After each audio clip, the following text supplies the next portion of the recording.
From the dawn of history, a better way of life has been man's dream, man's goal.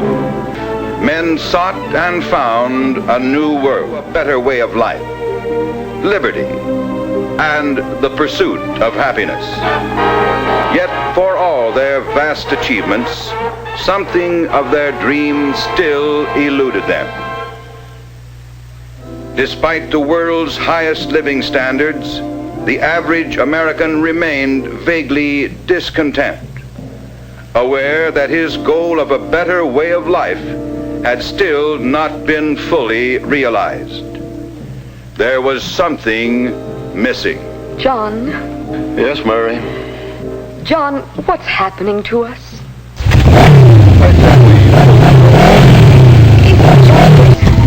We seem to be drifting apart.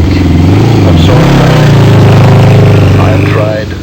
Oh, I don't blame you, John. It's just that... It's not your fault either, of course. It's just that we don't have... Exactly. There's this awful gap in our lives just because we don't have... Oh, I keep hoping someone can find a way to... Don't be a fool, Mary. You know that's impossible. Oh, I know. It's just that... Gad, it's ironic. With all our technology and industrial know-how, we still don't have the one thing that could give us a better way of life.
When you've got 1,000 animals to look after, you need a lot of clean water.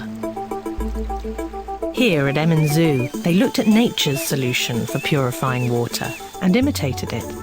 All the wastewater is collected for treatment. In an accelerated computer-controlled process, the water is naturally purified using the power of plants, algae, and fish, before returning to be used again. This endless cycle of renewal cleans 1 million litres of water daily, with zero waste. And, as any of the zoo's residents will testify, it's not just the environment that benefits.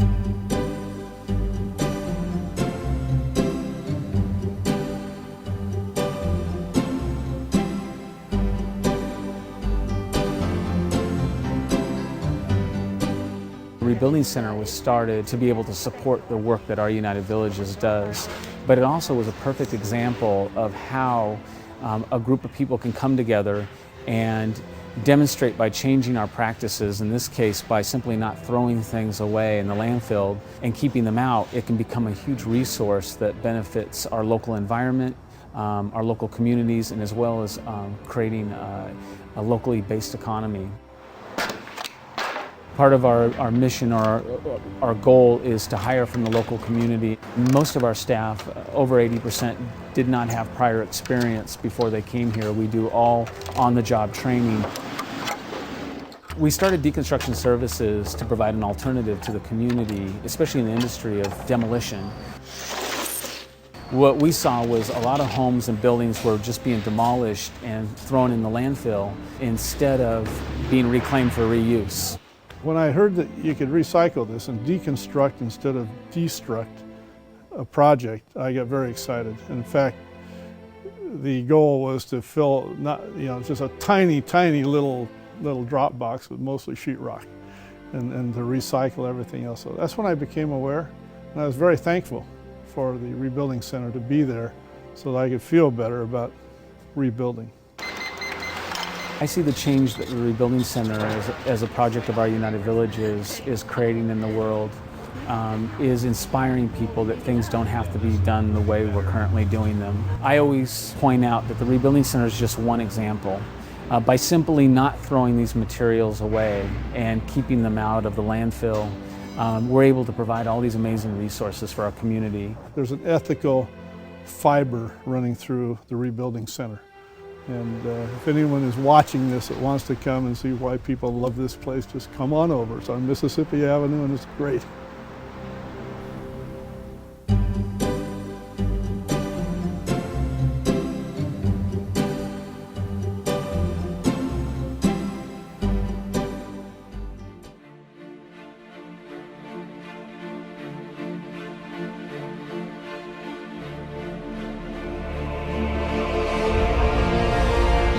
Those headlines about global warming. The glaciers are melting. We're doomed. That's what several studies supposedly found. But other scientific studies found exactly the opposite. Greenland's glaciers are growing, not melting. The Antarctic ice sheet is getting thicker, not thinner. Did you see any big headlines about that? Why are they trying to scare us? Global warming alarmists claim the glaciers are melting because of carbon dioxide from the fuels we use. Let's force people to cut back, they say.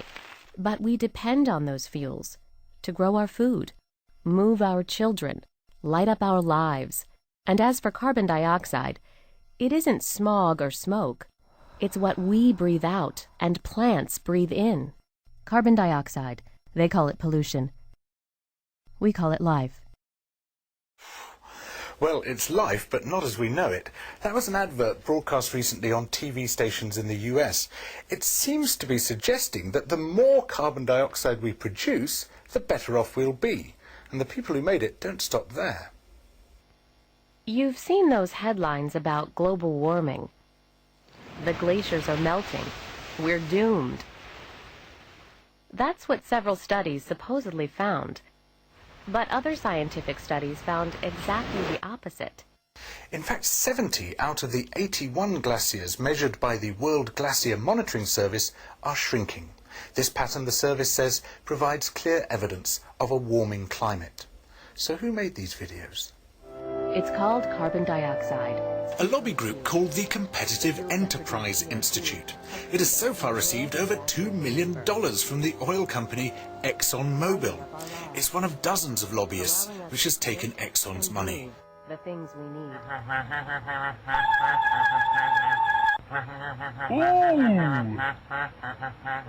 The man who made this spoof of Al Gore's film on climate change claimed he was just an amateur, but his emails came from DCI, another lobby group funded by Exxon.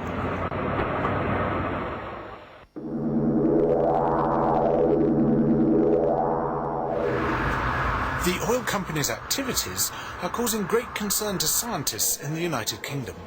This is the Royal Society, Britain's preeminent scientific academy. We've learnt that they have sent in an official letter of complaint about some of ExxonMobil's misleading statements. Hi, Bob. Hi. Bob Ward has just written a paper on the way the oil companies have influenced the media's reporting of climate change. Why has the Royal Society lodged an official complaint with Exxon? The Royal Society feels that some of the documents that ExxonMobil has published recently provides a misleading and inaccurate view of the state of scientific evidence about climate change. And they've also been funding groups that have similarly been producing misleading information. And so we've asked ExxonMobil to stop doing that. One of the journalists singled out for criticism by the Royal Society is the Daily Mail's columnist Melanie Phillips.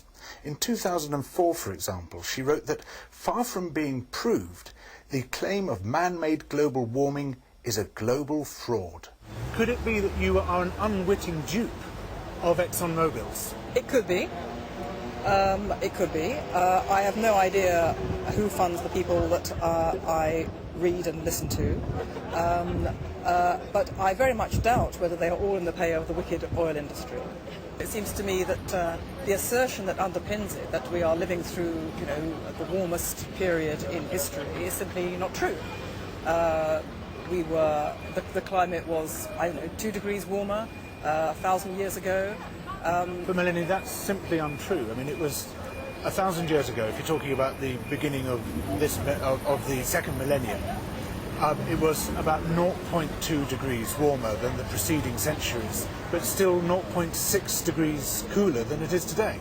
Well, you say that, but I'm given to understand that is not true. People who say that the majority of the glaciers are not retreating, the majority of the ice at the poles is actually not retreating. It's a complex picture. Some of it is retreating, some of it is increasing. Why are they trying to scare us? The globe is slowly warming, real scientists all know, but ExxonMobil's here to claim it really isn't so. They pay for puppet scientists to dance upon a string and contradict the obvious so no one does a thing. So raise your glass to ExxonMobil, drink some more, refill your cup, have some more, there's always plenty, drain it dry now, bottoms up. Toast the earth with ExxonMobil, run the tap till closing time, let those others tilt at windmills, ride the tiger, you'll be fine. Beyond the frozen Yukon, the polar bears are scared, the caribou are nervous, the seals feel ill-prepared. ExxonMobil's come to drill the Arctic refuge, trashing wildlife, oh who cares, profits will be huge. So raise your glass to ExxonMobil, everybody's friend indeed. Nice to know they're thinking global, twisting science to serve their greed. Toast the earth with ExxonMobil, just ignore the burning smell. Sweltering is second nature when the world gets hot as hell. The sea around Rapu-Rapu Island in the Philippines certainly looks inviting.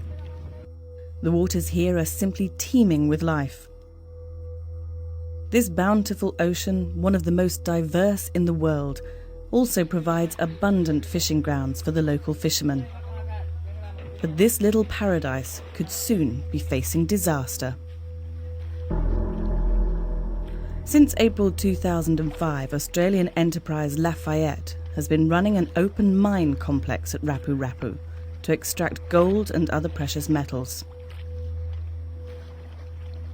From the start of its operations, locals have strongly opposed the mine. They fear toxic contaminants may flow into the surrounding ocean, with disastrous consequences. On October 11th, 2005, those fears became a reality for the first time. Ronaldo Cotono was on the reef fishing for his daily catch. Nakapantalon ako nun. Ang kate ng dagat, parang may mga insekto na pumapasok dun pero wala naman pala. Siguro yun ang chemical na yun ang cause ng pagkamatay ng mga isda. Marami talaga, halo-halong isda yung maliit, malaki yung pugita, yung mga shell, marami talaga. Hanggang sabi nila, mas marami daw sa banda doon sa may dinaanan mismong ilog. Over the past months, several similar incidents have taken place, killing massive amounts of fish and other marine life. And the effects of cyanide, acid mine drainage and heavy siltation could last for decades to come.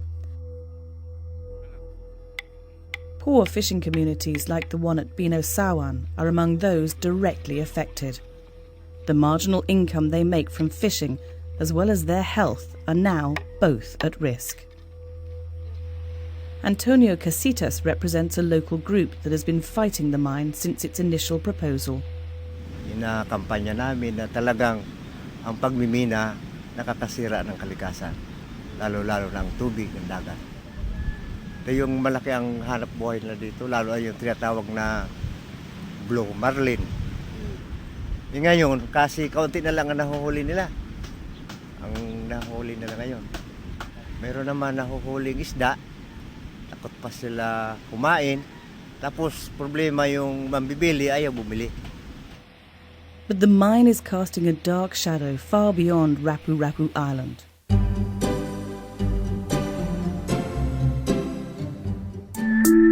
These textiles are made in a factory, yet their whole life cycle is pollution-free. Lothar Pfister and his team here in Switzerland have changed the way they produce. They start with natural raw materials and chemicals that are harmless, so the workforce no longer needs protective clothing. The dyeing and finishing processes are so safe and so clean that the water leaving the factory is pure enough to drink. In fact, the only waste produced is biodegradable, which is much appreciated by the local gardeners who use it as fertilizer. Whilst the textiles produced are still just as comfortable, colourful and hard-wearing.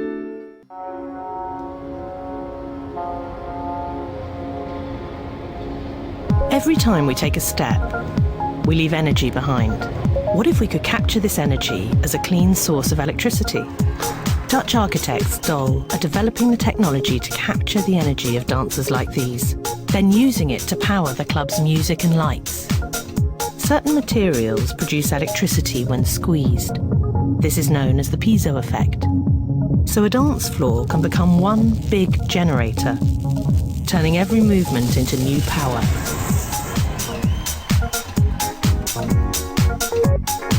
In fact, any vibrations we make can generate electricity. Even the rattle of the tram taking you home at the end of the night.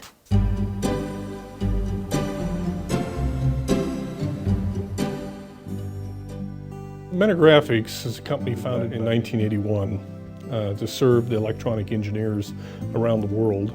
We try and create an environment where employees would every bit as much like to be at work as at home. We have ponds and streams on campus. We have geese and ducks and egrets and beaver right outside their window. Build all the way up. If you were going to have women in the workforce, what you also needed to do was deal with the fact you were going to have mothers in the workforce. And quite early on, we had a child development center that is nationally award-winning because what it is it's much more than childcare, it's also education. And it's the whole concept of being fair to customers, being fair to employees, being fair to shareholders has been core of the company and is a consistent purpose through these 25 years. Win ethically is a core corporate value for Mentor because it's the right thing to do and because it's good for business. Our assets in our business are our people. We don't have big factories or expensive equipment. We have employees and the software they create. And the more we can do to make them happy, to make them productive, to attract the best, most innovative people in the world, then the more successful we will be. On multiple levels, in terms of, on business dealings with vendors and customers, with employees, with the local community, Mentor Graphics has been outstanding in every aspect.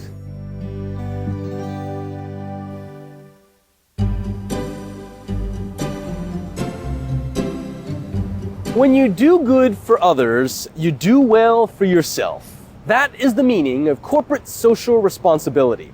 More and more companies are practicing this philosophy to stand out in the eyes of customers, employees, and investors. One company, according to Business Ethics magazine, has stood out long before corporate social responsibility became popular. For the past 3 straight years, Starbucks has been named one of the 100 best corporate citizens. Starbucks has long said there is no conflict between doing good and doing well. And one good example is a program it calls Commitment to Origins. Can I get a grande? When consumers such as James Wong visit Starbucks, they want to satisfy their taste buds. The coffee draws me here. But many consumers do not know that when they enjoy coffee for themselves, they are also helping coffee farmers and protecting our environment. How? Because Starbucks has developed coffee sourcing guidelines, the first for the industry, so we can buy the best quality beans while also serving the needs of coffee farmers, socially, economically, and environmentally. Does it work? Just ask the farmers in Chiapas, Mexico. Their home is the last remaining cloud forest in southern Mexico, part of a biodiversity hotspot where the precious wildlife is under severe threat. The coffee needs shade to produce, this farmer says. Indeed, these specialty coffee beans mature best under the natural protective canopy of the rainforest. This produces some of the highest quality Arabica beans in the world, which Starbucks sells as shade-grown coffee. This environmentalist says growing specialty beans in harmony with the rainforest takes more time and costs more money than growing coffee beans directly under the sun. But everyone wins. Consumers enjoy the best brew. Starbucks serves its customers well while caring for its suppliers, and farmers protect the rainforest. Best of all, the farmers say their community is exporting more gourmet beans and earning more money, up to 60% more compared to coffee beans sold through the local market. The Conservation Coffee Project in Chiapas is a model of success among farmers, Starbucks, and Conservation International. It's just one example of some of the coffees that Starbucks buys that promote conservation, organic farming, and economic sustainability. Other than shade-grown coffee, examples also include organic coffee, which has been grown without synthetic chemicals, and fair trade coffee, which assures consumers that farmers received a guaranteed price for their coffee. Can Starbucks really influence the global price of beans? Very little, because it is in the small niche market for gourmet coffee. In fact, Starbucks buys only 1% of the world's beans. But Starbucks is using the power of its brand name to set an example. It hopes its coffee sourcing guidelines will become a model to sustain the coffee industry. Commitment to Origins coffees are just one of many ways Starbucks is honoring its corporate social responsibility. Starbucks also builds schools and health clinics in coffee farming communities and has been recognized for programs to encourage its own employees to give back to the communities in which it sells coffee. I think what the company stands for brings me back time and time again. When you have a choice, you will go with a company that has more than just a good product. It also has good values, and I believe that's Starbucks. With the variety of programs Starbucks has launched over the past 30 years, it hopes to keep setting an example that when you do good for others, you do well for yourself.